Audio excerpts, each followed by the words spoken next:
estamos haciendo. Si estamos en este lugar fue porque el parte médico fue dado. La doctora de cabecera mía y de mi familia dio la luz verde. Ya no tenemos ningún riesgo ni de contagiar a otras personas, ni tampoco de que la enfermedad permanezca. Gracias a Dios, eso se ha ido y esperamos que en el nombre de Jesús se ha ido para siempre. Pero yo estoy muy contento, hermanos, de estar en este lugar una vez más con cada uno de ustedes. Así que estoy agradecido, y para mí poder estar en contacto primero con Dios y con ustedes a través de este medio, eso no tiene precio. Así que saludos a todos. Yo ya les extrañaba mucho, les miraba desde allá, desde mi casita, pero le doy gracias a Dios que hoy podemos regresar una vez más. Y también yo quiero agradecer a todo el equipo de trabajo que está en este lugar, a todos los hermanos que tomaron parte y que formaron parte y que siguen formando parte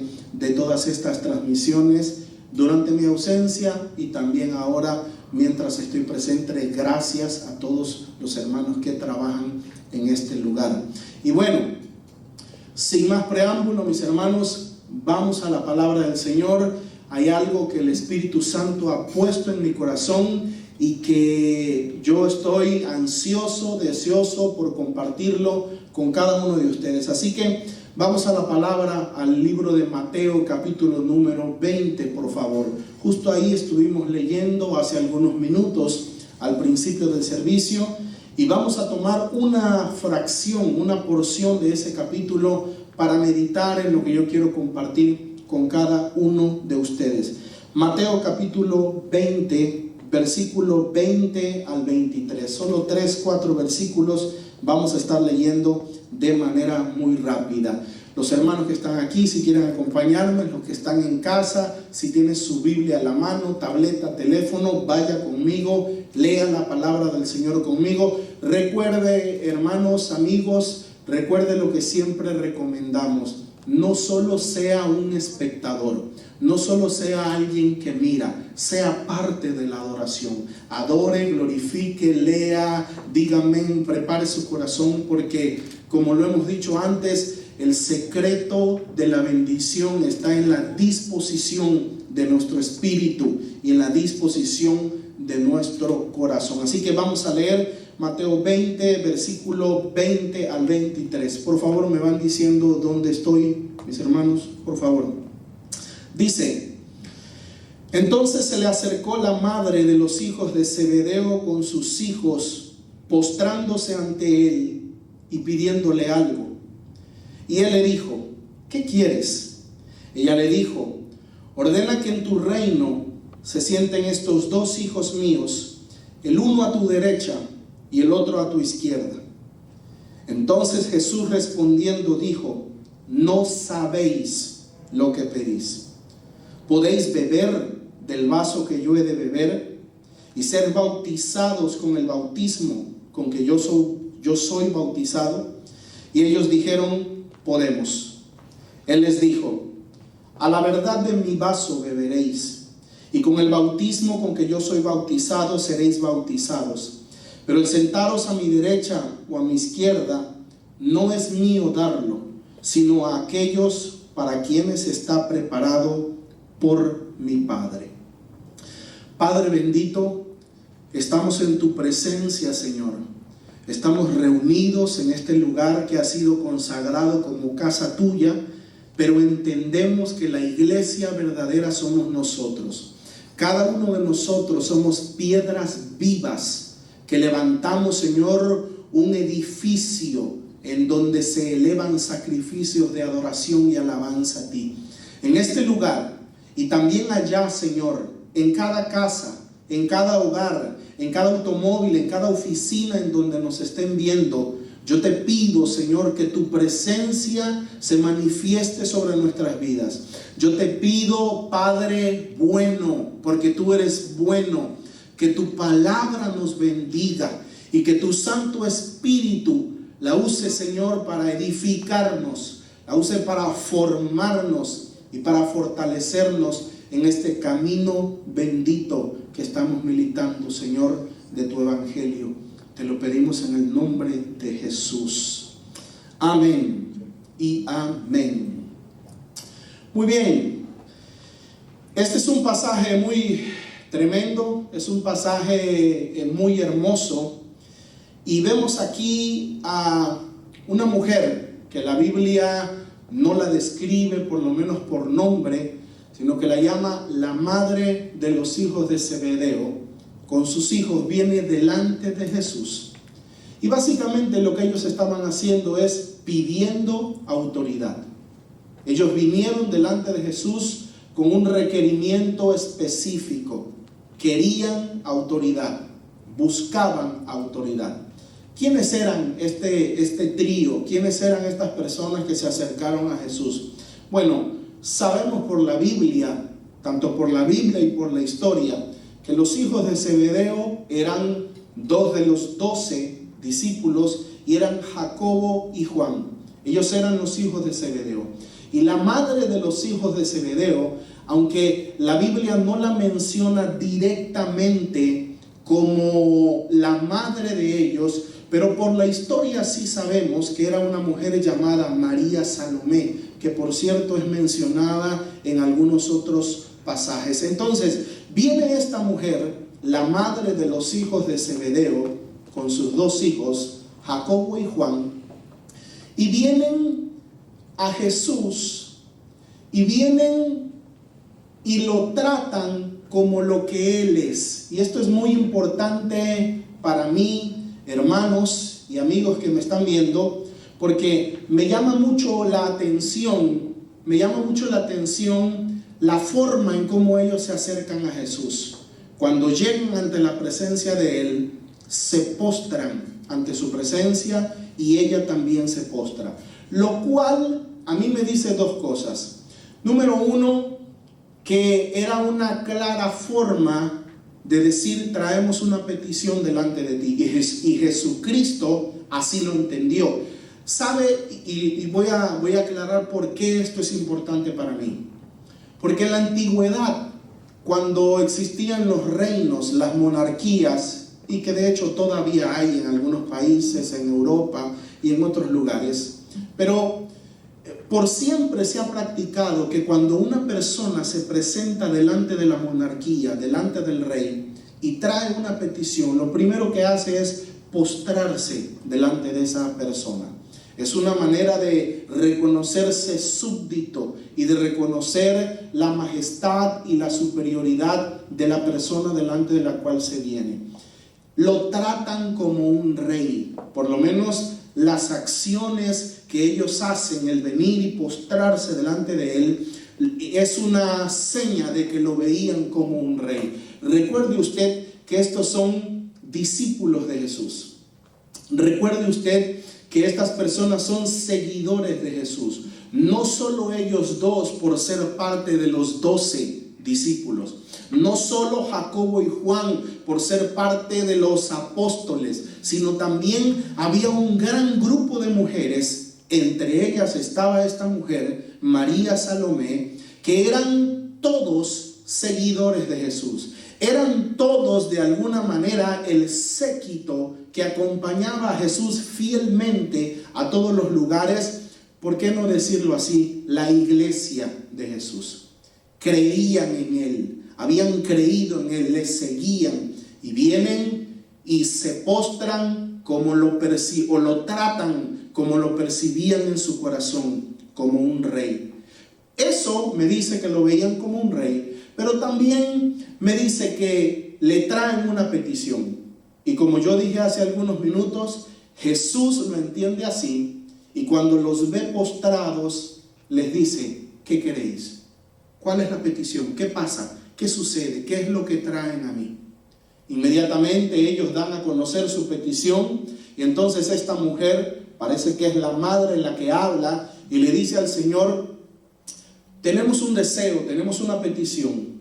Queremos pedirte que en tu reino, vio que sí lo consideran rey, vio que sí lo seguían, y sí en sus corazones sí tenían, no lo veían como un simple carpintero, no lo veían como un simple hombre, sino realmente lo percibían en su corazón como el Mesías. Entonces le dicen: queremos que en tu reino estos mis dos hijos se sienten el uno a tu derecha y el otro a tu izquierda. Estaban pidiendo autoridad.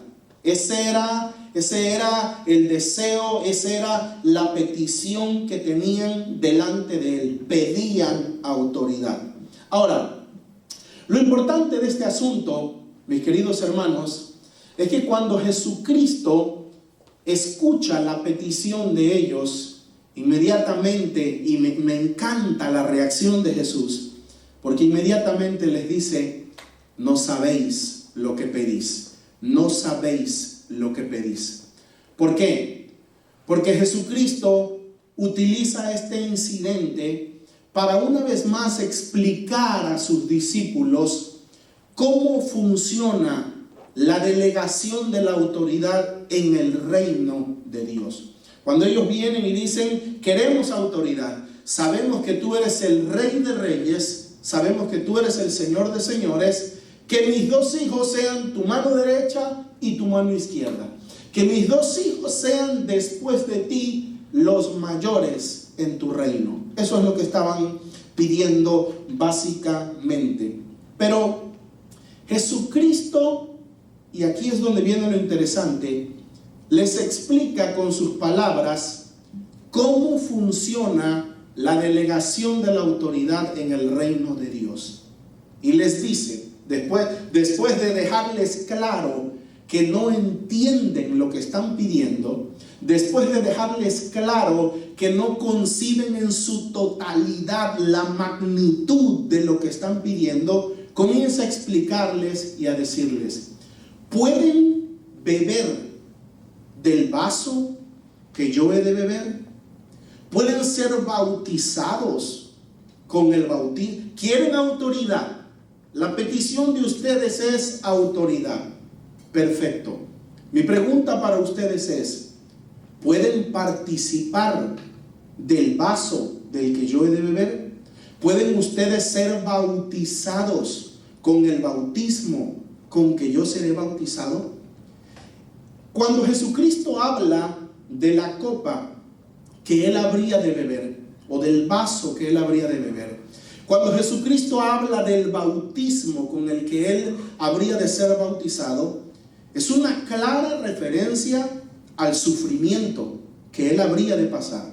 Es una clara referencia al martirio, a los látigos, al desprecio, al dolor. Es una clara referencia aún a la muerte que Jesucristo tuvo que experimentar.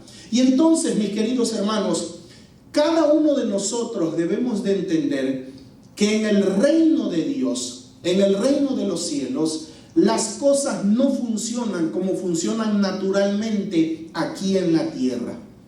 Jesucristo mismo, oigan lo que voy a decir, Jesucristo mismo explica que él recibió el título de Rey de Reyes y Señor de Señores no por ser el Hijo de Dios. Y yo he hablado de esto antes con cada uno de ustedes, Iglesia del Señor, pero me gustaría refrescar un poquito esto para que nosotros entendamos cómo funciona cada una de estas cosas y la delegación de la autoridad. Jesucristo no fue establecido como heredero del universo por ser hijo, sino por todo lo que estuvo dispuesto a sufrir.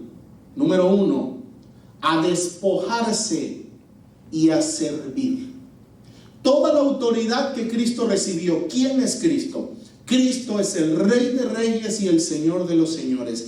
Cristo está sentado a la diestra del Padre y bajo su dominio, bajo sus pies, están todas las cosas, visibles e invisibles, sean principados, potestades, todo lo que existe, todo lo que existe ha sido sujeto bajo la autoridad de Jesucristo. Él es el Rey de Reyes y Él es el Señor de los Señores.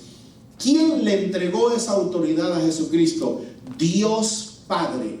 La Biblia dice que Dios Padre resucitó a Jesús, lo levantó de la muerte y lo sentó a su diestra y le dio un nombre que es sobre todo nombre. La autoridad de Cristo, el señorío de Cristo proviene del Padre, del anciano de días, de Dios Padre Todopoderoso.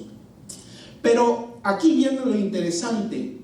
¿En qué se basó el Padre para delegar toda esa autoridad sobre Jesucristo? Bueno, viene muy interesante con lo que vamos a leer. Filipenses capítulo 2, versículo 5 al versículo 9 dice lo siguiente: haya pues en vosotros este sentir que hubo también en Cristo Jesús. Ponga mucho cuidado, porque está hablando de un sentir, está hablando de una actitud que Jesucristo tomó. Hay en vosotros este mismo sentir que hubo también en Cristo Jesús, el cual siendo en forma de Dios, no estimó el ser igual a Dios como cosa a que aferrarse, sino que se despojó a sí mismo, tomando forma de siervo. Note por favor todo lo que Cristo estuvo dispuesto a hacer. Se despojó a sí mismo. No le importó ser igual o semejante a Dios. Cuando vino, tomó forma de siervo, haciéndose semejante a los hombres. Versículo 8. Estando en la condición de hombre, se humilló a sí mismo, haciéndose obediente hasta la muerte y muerte de cruz. Por lo cual, debido a ello, por esa razón, en consecuencia de, Dios también le exaltó hasta lo sumo y le dio un nombre que es sobre todo nombre. ¿Por qué el Padre, o sea Dios, por qué Dios Padre exaltó hasta la plenitud a Jesucristo? ¿Por qué le dio un nombre que es sobre todo nombre? Por todo lo que el Señor estuvo dispuesto a hacer. Porque Él estuvo dispuesto a despojarse de su forma de Dios, a despojarse de sus atributos, a hacerse hombre, ya estando en la condición de hombre, humillarse, hacerse obediente hasta el sufrimiento, morir, y no cualquier muerte. Aclara y dice, y muerte de cruz, lo cual implicaba una maldición. Porque maldito todo aquel que es colgado en un madero. Por todo eso, por lo cual, debido a eso, Dios lo exaltó. Entonces, en el reino de Dios, queridos hermanos, iglesia que me está viendo, amigos, hermanos, los que estamos en este lugar, en el reino de Dios, la autoridad no se recibe por tu color de piel, la autoridad no se recibe por lo hermoso de tu aspecto físico, la autoridad ni siquiera se recibe por tu conocimiento bíblico, por tu asimilación doctrinal. En el reino de Dios, Cristo le dice a estos hijos de Zebedeo y a esta mujer, les dice, ¿quieren autoridad? ¿Quieren sentarse a mi derecha y a mi izquierda? ¿Pueden beber del vaso que yo he de beber? ¿Pueden ser bautizados con el bautismo con que yo he bautizado? Yo seré bautizado. Y ellos, en ignorancia, por lo menos en este tiempo, en este punto de la historia, sin pensarlo, dicen, podemos. Y Cristo dice, ¿saben qué, muchachos? Tienen razón.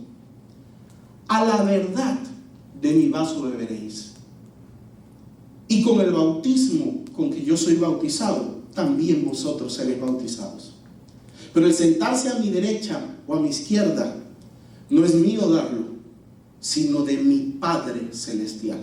En otras palabras, Cristo estaba diciendo, ahora mismo ustedes están en proceso. Ahora mismo son tan inmaduros que vienen a mí pidiendo autoridad. Pero llegará un momento cuando yo me iré y el Espíritu Santo vendrá y ustedes comenzarán a crecer porque caminarán con Él, trabajarán con Él y la fe de ustedes irá aumentando. Y verdaderamente todos ustedes se convertirán en discípulos leales, fieles míos, al grado de que sacudirán al mundo.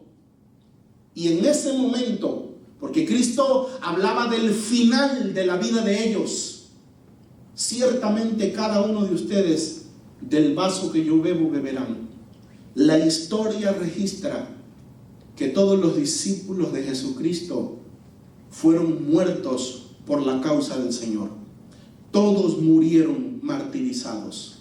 Algunos fueron ejecutados de una manera, otros de otra, algunos crucificados, algunos pasados a espada. La Biblia habla de que algunos fueron aserrados, otros fueron decapitados.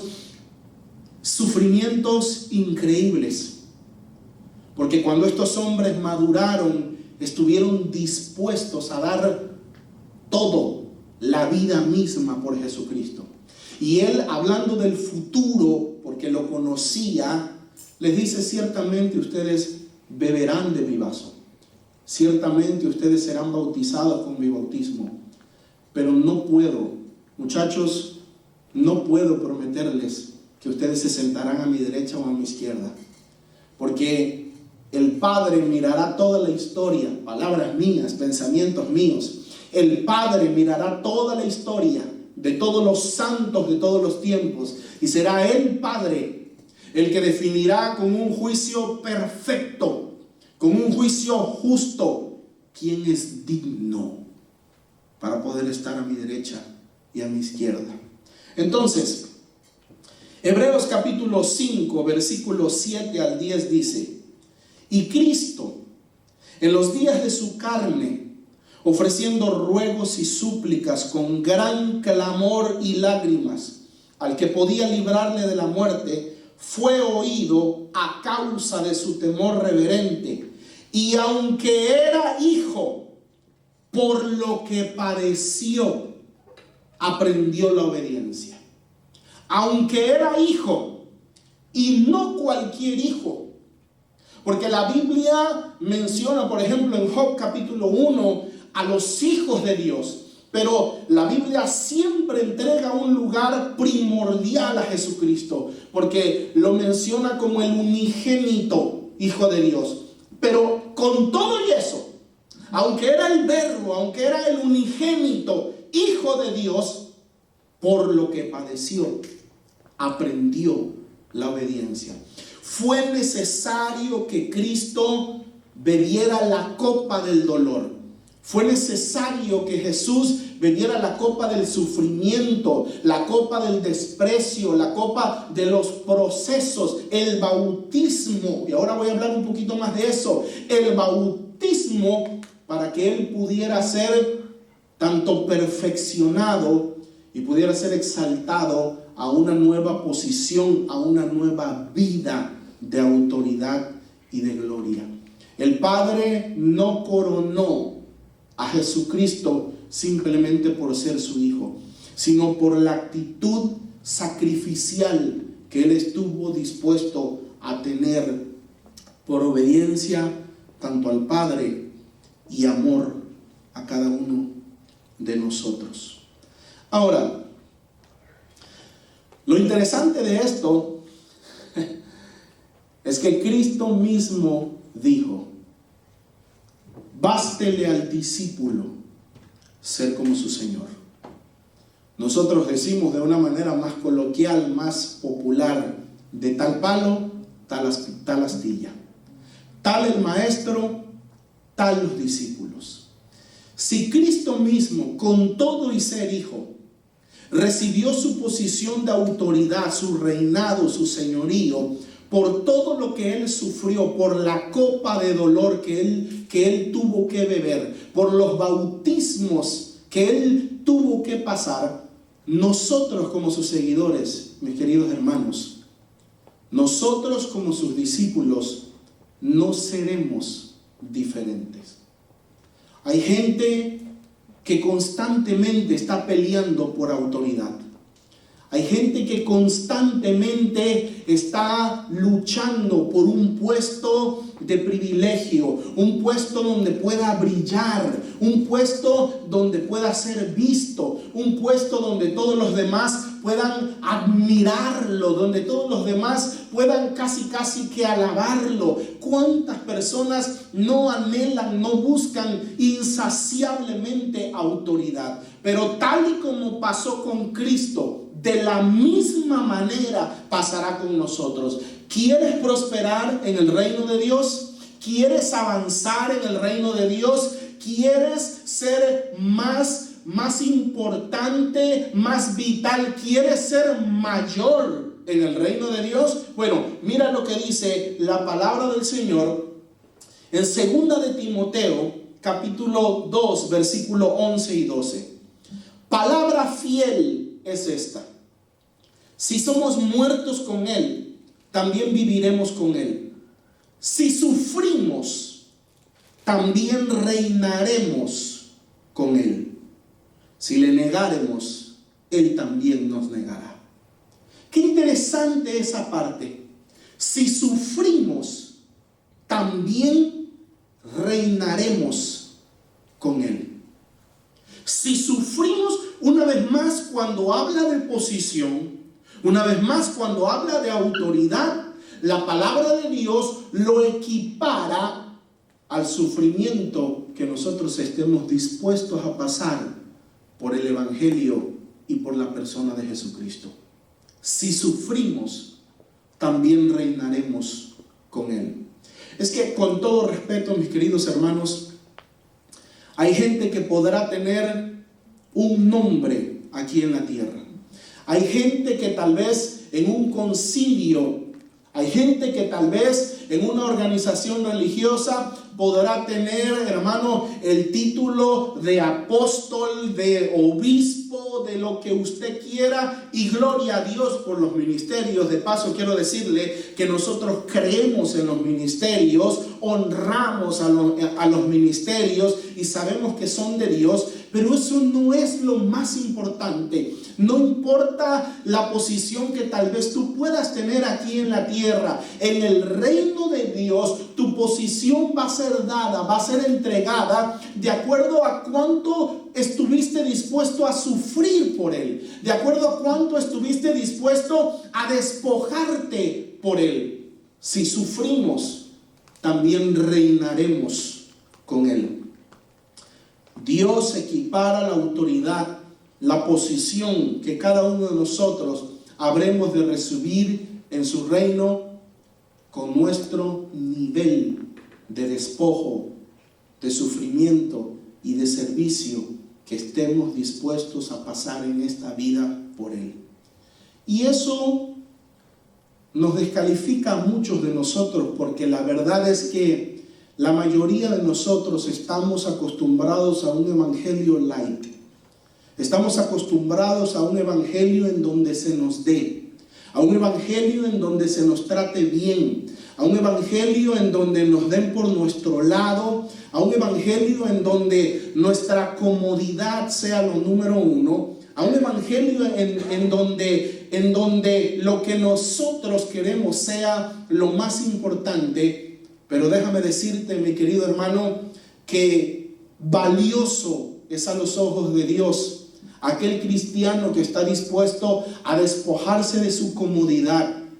Valioso es a los ojos de Dios aquel cristiano que está dispuesto a llegar al esfuerzo por las cosas del reino de Dios. ¿Cuántos de nosotros estamos dispuestos a llegar al esfuerzo? Hermano que me estás viendo, amigo que me estás viendo, si tú te dices un seguidor de Cristo, iglesia como Jesús, a la que yo pastoreo, te hablo a ti. ¿Cuántas veces estás dispuesto a llegar al esfuerzo por las cosas de Dios?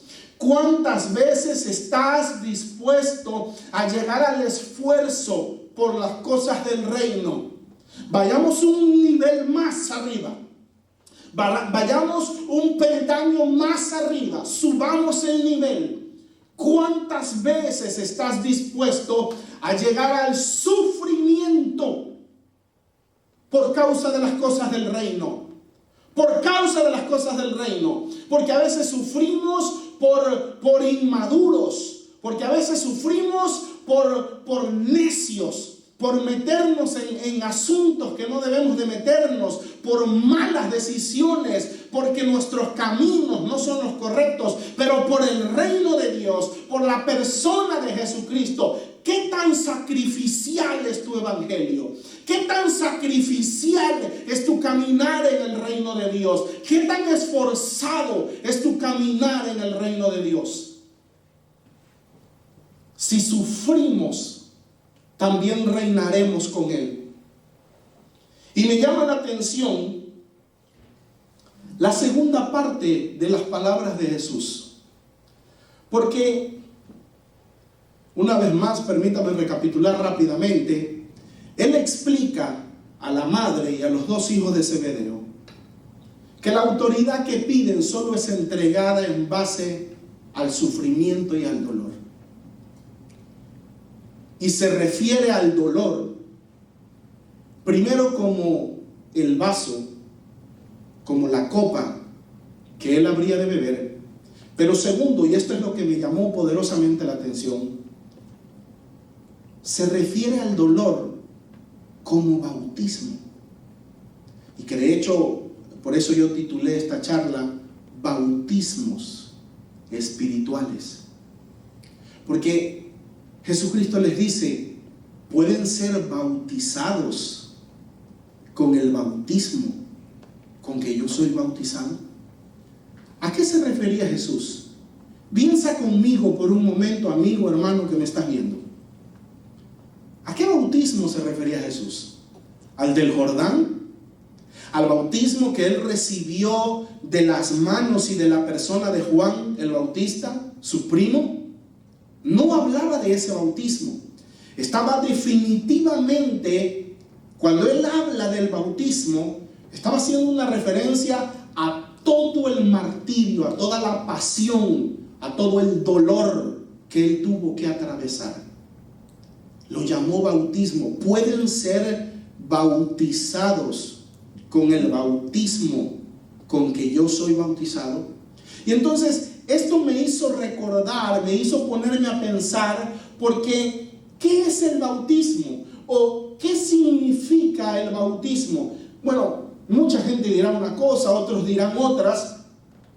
Y el bautismo podrá ciertamente tener muchos significados y muchas aplicaciones, pero lo cierto es que en su sentido raíz, en su sentido más básico, llamémoslo de esta manera, en su sentido primordial, el bautismo, de acuerdo a la Biblia, es muerte para resurrección a una nueva vida.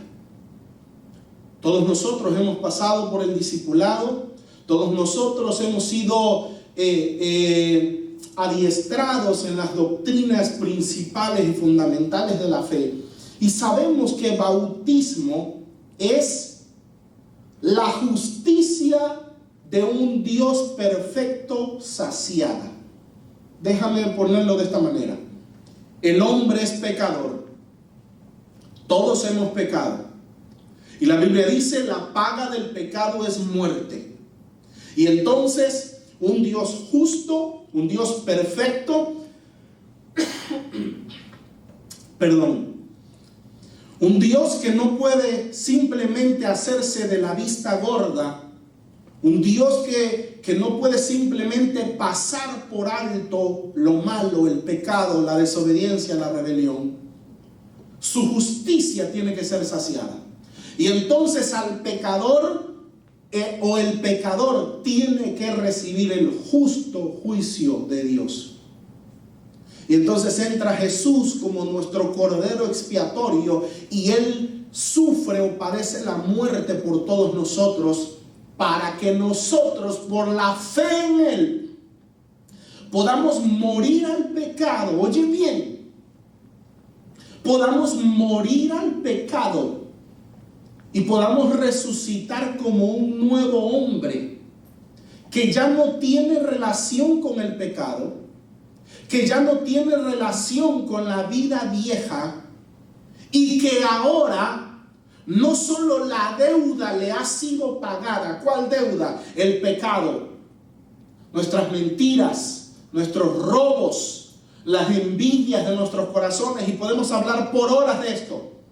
No solo la deuda le ha sido pagada a través de la muerte, sino que ahora cuando se levanta, cuando resucita una nueva vida, ya no es deudor, sino que ahora está en la posición de poder ser familia de Dios, de poder ser llamado hijo de Dios.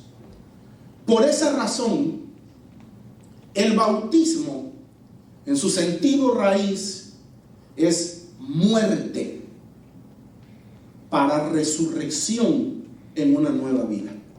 Entonces, regreso a mi punto y regreso a mi tema. Cuando Cristo habla de su sufrimiento, de los látigos que Él habría de vivir, de los golpes, de las escupidas en su rostro y de todo lo que nosotros sabemos que Él padeció, finalmente la cruz y la muerte, Él dice: yo tengo que ser bautizado con estas cosas. Y es que aquí es donde yo entiendo, hermanos, que aparte del bautismo en agua y aparte del bautismo en el Espíritu Santo, hay cosas que nosotros tenemos que vivir, que son bautismos espirituales, y que lo que buscan, oye muy bien y pon mucha atención, que lo que buscan es hacernos morir a ciertas cosas, hacernos perecer a ciertas cosas, para poder resucitar a una nueva vida. Por eso Jesucristo le llamó bautismo. Ahora, el pueblo de Israel, la generación de Moisés, recibió su bautismo de acuerdo a la Biblia. Mira lo que dice 1 Corintios capítulo 10, versículo 1 y versículo 2. Porque no quiero, hermanos, que ignoréis que nuestros padres todos estuvieron bajo la nube, y todos pasaron el mar, y todos en Moisés fueron bautizados en la nube y en el mar. Toda esa generación fue bautizada en Moisés, en la nube y en el mar. ¿De qué generación habla? De la generación que fue librada de la esclavitud de Egipto por mano de Moisés. Interesante que la Biblia le dice, o dice de ellos, que fueron bautizados en la nube y en el mar. Por supuesto, aquí claramente no habla del bautismo como ceremonia, como sacramento que nosotros practicamos de sumergir a una persona en el agua. No, son bautismos espirituales, son cosas, son procesos. Oye lo que te digo, los bautismos espirituales son procesos, son situaciones, son problemas, dificultades que vienen a nuestra vida y que lo que buscan es perfeccionarnos en un área, que lo que buscan es hacernos morir a ciertas cosas. Te voy a decir algo. Esta generación, la generación que salió de Egipto, necesitaba morir a Egipto, necesitaba morir a Faraón. Por más de 400 años habían estado acostumbrados a recibir el alimento de mano de los egipcios. Comían si los egipcios estiraban la mano. Vivía el que Faraón decía que vivía. Moría el que Faraón decía que moría. Y entonces Dios toma a su pueblo, Dios busca sacar a su pueblo de esa esclavitud, pero no solo los libra del yugo literal, sino que tiene que cambiarles la mente, tiene que cambiarles el corazón, tiene que enseñarles que Faraón no es el que da vida, tiene que enseñarles que Faraón no es el que da el alimento, tiene que mudar la mentalidad de ese pueblo para que ellos puedan ver a Dios como Señor, como el que da la vida, como el proveedor, como el que da el alimento, como el que da la carne. Y entonces tienen que pasar procesos, tienen que ser bautizados en la nube. Estaban acostumbrados a ver a Faraón y a ese ejército egipcio como lo más poderoso, como lo más grande. Pero de repente viene Dios y se manifiesta en una nube gloriosa, en una columna que subía hasta el cielo. Y entonces ese pueblo no podía decir que Dios no existía, porque lo habían visto, lo habían experimentado. Fueron bautizados en la nube y en el mar. ¿Qué significa el mar? Que Dios le demostró a esta generación que Él era más grande que Faraón. Que Dios en el mar le demostró a esta generación que Él era más grande que el poderoso imperio egipcio. Que Dios le demostró a esta generación que Él era más fuerte, que Él era más poderoso. Tuvieron que ser bautizados. Los bautismos espirituales, amigo y hermano, son procesos que Dios trae a tu vida, que trajo a la vida de Jesús. Tengo que ser bautizado con este bautismo para poder resucitar a un nuevo nivel, para poder resucitar a una nueva vida. Por eso, mi querido hermano, por eso, mi querido amigo, nosotros tenemos que entender que hay ciertas cosas a las cuales tenemos que morir. Déjame ponerlo de esta manera. El cielo quiere que tú y yo muramos a ciertas cosas. Ya somos hijos de Dios. Ya hemos sido lavados y redimidos por la sangre de Cristo. Pero con todo y ser hijos, escúchame muy bien, con todo y ser hijos, hay tantas cosas dentro de nosotros que todavía no están alineadas a la perfecta voluntad de Dios. Hay tantas cosas en nuestro corazón, hay tantas dudas, tantos temores, hay tantos ídolos en nuestro corazón. Hay ciertas cosas a las cuales el cielo quiere que nosotros muramos. Muramos a ellas en el bautismo. Hermano, por eso yo tengo la seguridad de que Dios permite procesos. Por eso yo tengo la seguridad de que Dios permite situaciones adversas sobre las cuales nosotros tenemos que pasar. Nosotros tenemos que luchar para poder ser procesados. Mira lo que dice, esto es tremendo. Mira lo que dice en Números capítulo 31, versículo 23. Todo lo que resiste el fuego, por fuego lo haréis pasar. Lo repito. Todo lo que resiste el fuego, por fuego lo haréis pasar. Escucha, escucha. Y será limpio. ¿Cuál es el propósito del fuego? ¿Cuál es el propósito del proceso? ¿Cuál es el propósito del refinamiento en fuego? De acuerdo a la palabra de Dios. La limpieza, la purificación, la santidad. Números 31, 23. Todo lo que resiste el fuego, por fuego lo haréis pasar y será limpio. Bien que las aguas de purificación habrá de purificarse, y haréis pasar por agua todo lo que no resista el fuego. Lo que resista el fuego será purificado en fuego.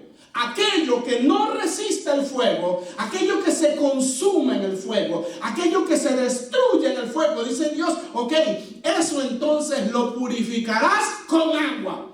Y a mí, hermano, encontrar este versículo, yo quiero decirte que me ha dado mucha alegría y que me ha dado mucho gozo. Te voy a decir por qué. Porque muchas veces en mi vida yo no entiendo por qué salimos de una para entrar a otra. Yo no entiendo por qué apenas estamos saliendo de un conflicto, saliendo de una situación difícil y ya está, pareciera que ya está la otra esperándonos. Y a veces nos preguntamos y decimos, bueno, Señor, estaremos haciendo lo correcto, estaremos haciendo tu voluntad, pero yo entiendo que como Jesús estamos siendo bautizados espiritualmente. Los procesos, las situaciones vienen a nuestra vida para limpiarnos. Todo lo que resiste el fuego será purificado en fuego.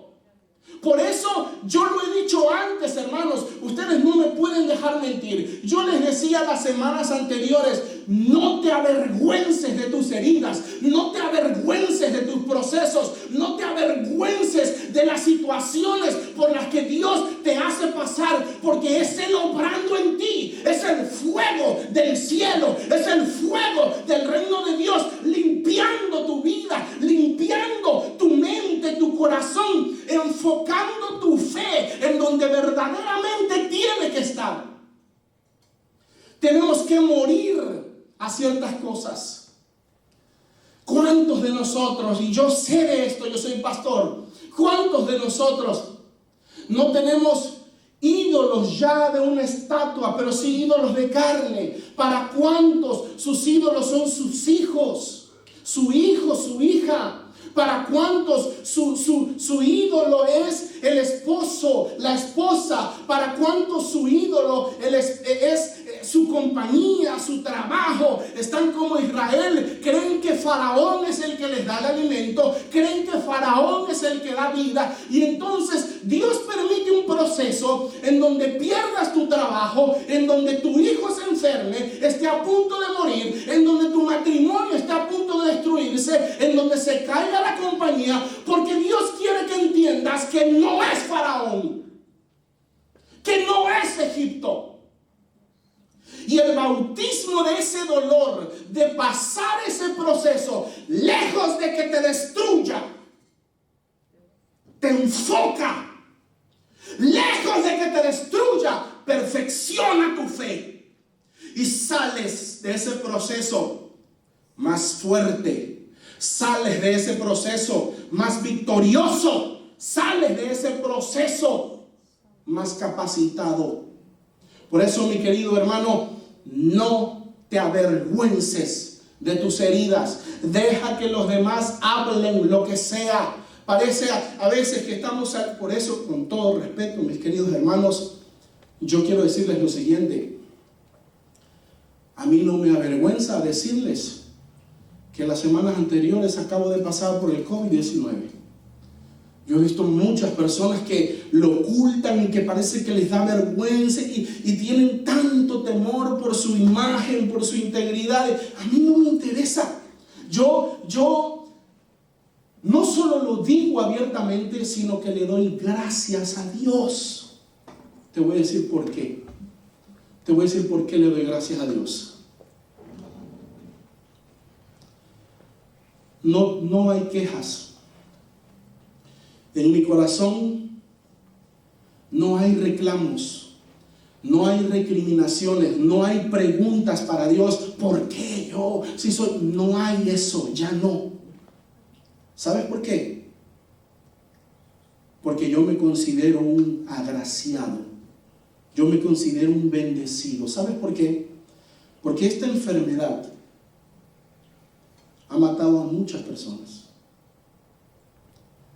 Hablaba yo con mis padres y con mi familia y hacíamos un recuento de las personas que han muerto aquí en Nashville, las personas que han muerto en México, de donde nosotros somos originarios, si hay alguien viéndome de allá de mi tierra, hacíamos un recuento de cuántos pastores han muerto solo en la ciudad de Comalcalco, Tabasco, donde yo soy. Han muerto 5 pastores, de los cuales 2 de ellos yo conocí personalmente, hombres de Dios, que esta enfermedad se los llevó. ¿Por qué se los llevó? ¿Por qué a ellos sí y a mí no? ¿Porque yo soy mejor que ellos? ¿Porque yo soy más siervo de Dios que ellos? ¿Porque yo soy más santo que ellos? ¿Porque yo soy mejor pastor que ellos? No. Ni soy mejor, ni soy más santo. Pero Dios en su infinita gracia nos dio la fuerza en el cuerpo y en el sistema para estar aquí.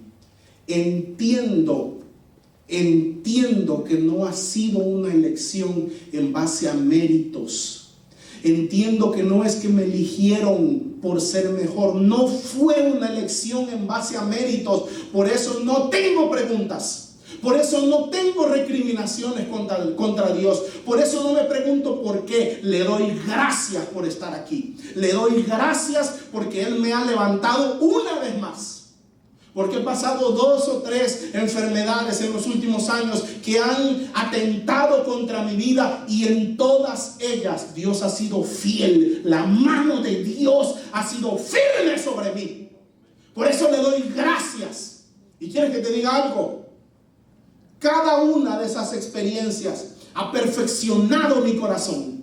Cada una de esas experiencias me ha enfocado. Cada una de esas experiencias me ha hecho morir a algo que tal vez no era agradable a Dios, que tal vez no era de la completa voluntad de Dios. Y en esos Dios nos va haciendo morir a lo que no le gusta, a lo que Él aborrece, y nos va levantando cada día más como hombres mejores, como hijos de Dios mejores. No te avergüences de tus heridas. Todo lo que resiste el fuego. Tal vez tú que me estás viendo puedas decir, como a veces yo digo, bueno, pareciera que terminamos una y entramos a otra. No te preocupes. No. Oye lo que te voy a decir, hermano y amigo que me estás viendo. Si a veces tú has pensado eso y te has preguntado eso en tu corazón, no te preocupes. Eres un vaso que resiste el fuego. Por eso te están pasando por él, porque lo resistes. Y quieres que te diga algo, de acuerdo a la Biblia, está escrito ahí en Timoteo: los vasos más limpios son los que son consagrados para usos honrosos. Todo lo que resiste el fuego, por fuego lo haréis pasar. Ahora, yo por eso siempre digo, a veces bromeo con mi esposa y le digo, ¿por qué hay gente que nunca le pasa nada? ¿Por qué hay gente? ¿Será que tú y yo, a veces le digo a mi esposa, somos pecadores, somos tan malos que el cielo nos castiga? ¿Por qué fulano, mengano, sultano pareciera que nunca le acontece nada? Bueno, yo te voy a decir algo, hermano. De acuerdo al texto que te acabo de leer, hay vasos que no resisten el fuego. Hay vasos que el trato es agüita, nada más. Y esto es mucho más significativo de lo que tú crees. Yo no estoy siendo sarcástico. Esto es mucho más significativo de lo que tú crees. Porque ¿qué dice la Biblia? El que es santo, Apocalipsis, el que es santo, santifíquese más. Ya somos de Dios. Ya le amamos. No hablemos de ministerio, no hablemos de pastorado, no. De aquí del corazón. Ya somos de Él. Ya le amamos, pero seguimos proceso, en proceso, en proceso, de bautismo, en bautismo, en bautismo, porque Él está empeñado en perfeccionarnos, Él está empeñado en limpiarnos, en refinarnos por el fuego, para dejar un vaso, una copa perfecta, hermosa, en donde el Rey Todopoderoso pueda levantarla y pueda tomar. El Rey que es Jesucristo, el Rey que es el Señor, Él busca vasos limpios. No te avergüences de tus bautismos, no te avergüences de tus procesos, no te avergüences de ellos. Dale gracias a Dios, dale gracias a Dios. Ahora, ¿por qué hay algunos que no les pasa nada? Bueno, porque no resisten el fuego y tienen que ser limpiados con agua, con procesos menores, con bautismos, con dificultades menores. Pero oye, hay algunos que nunca les viene un proceso. Y yo a veces me pregunto, bueno, o ya son modelos terminados, o ya son perfectos, o tal vez no aguantarían un proceso. Y al final de cuentas, Dios prefiere su alma que una gran obra espiritual terminada. ¿A qué me refiero? Te voy a explicar. Hay gente, lo sé yo, porque soy pastor y ya tengo algunos años trabajando con la Iglesia de Cristo. Hay gente que para el más mínimo problema, dificultad que le viene, a mí no me pasaba esto en el mundo. Cuando yo no era cristiano, no me peleaba con mi esposa, no me peleaba con mi esposo, solo me hice cristiano y en el trabajo ya no me quieren, ya hablan mal de mí. Me hice cristiana y ahora mi esposo me hace la vida imposible. Y entonces, cuando apenas vienen al Evangelio, vienen a los caminos de Cristo y les viene el primer problemita, les viene la primera situación y ya están llorando y ya están quejándose. Y entonces dice, cuando estaba en el mundo, cuando estaba en Egipto, y entonces creo yo, no voy a poner palabras en la boca de Dios, pero creo yo que Dios dice, bueno, si yo sigo procesando a este, si yo sigo procesando a esta, se me va a ir. Porque es de azúcar, porque es un cristiano de chocolate. Entonces, en lugar de que se vaya al mundo, que se quede ahí en la iglesia, quietecito, que llegue a los cultos, prefiero su alma, prefiero que se salve y que se vaya al cielo, que no se vaya al infierno. Prefiero su alma a hacer de él una obra hermosa, una obra perfecta. Por eso yo digo,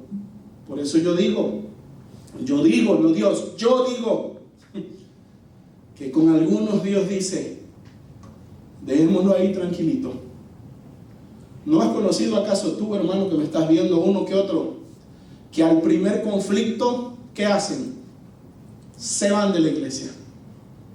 ¿Para qué vine aquí? Desde que comencé a llegar, solo problemas, solo situaciones. Bienvenido al reino.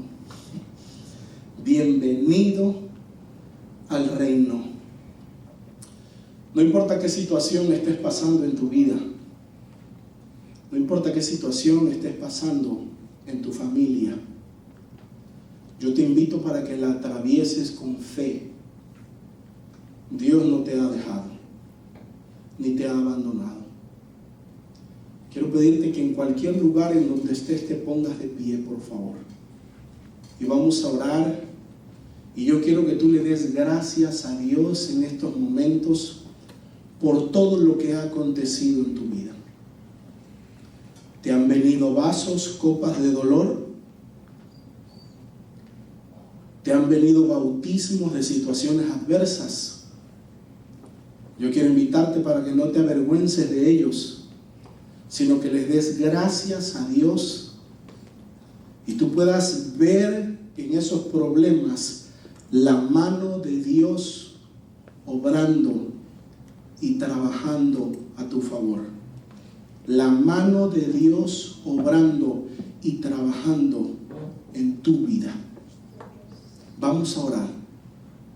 Padre bendito, en el nombre precioso de Jesús,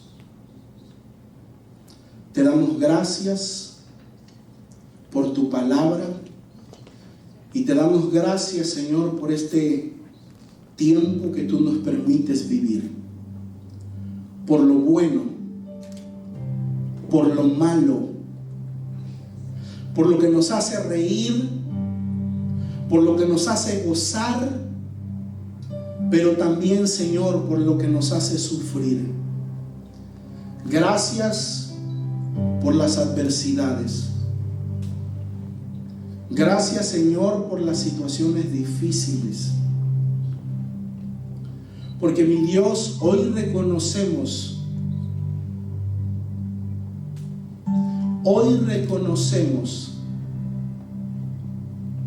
que no necesariamente el testimonio de estar bien y en paz contigo es la ausencia de los problemas.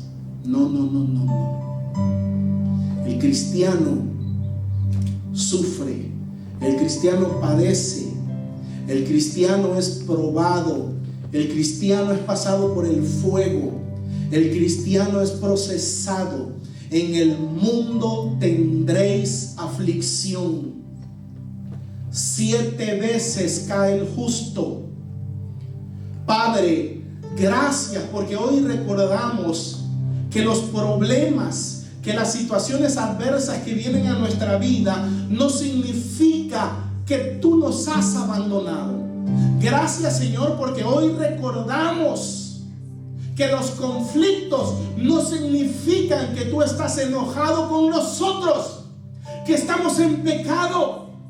Gracias porque hoy recordamos, Señor, que los procesos son tu mano sobre nuestra vida, que los procesos son, Señor, bautismos que nos hacen morir a ciertas cosas, que nos perfeccionan, Señor, para hacernos morir a lo malo y poder resucitar a una nueva vida. Hoy te damos gracias, Señor. Hoy te damos gracias porque recordamos que a los que aman a Dios, todas las cosas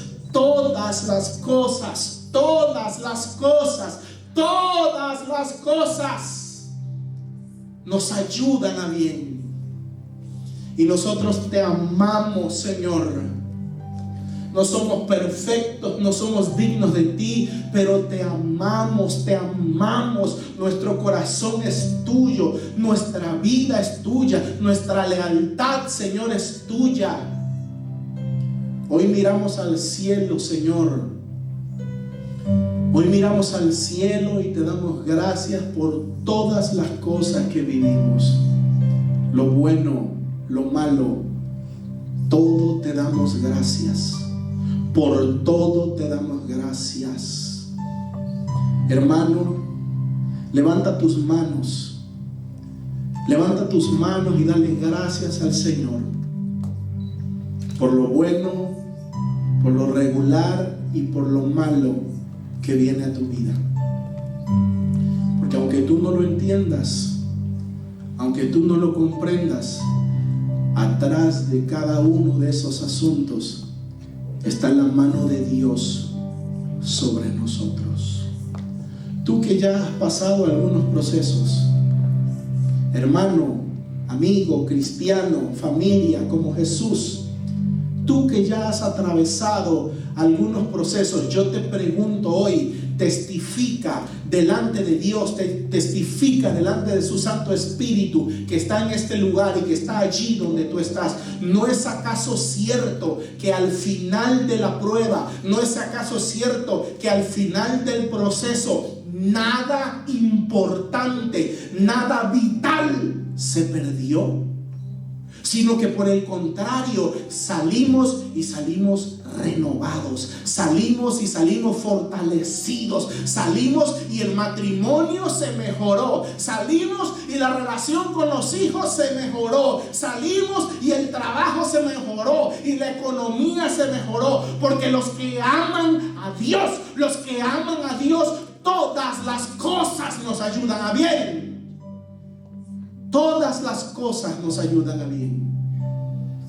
Te damos gracias, Señor. Te damos gracias, Señor,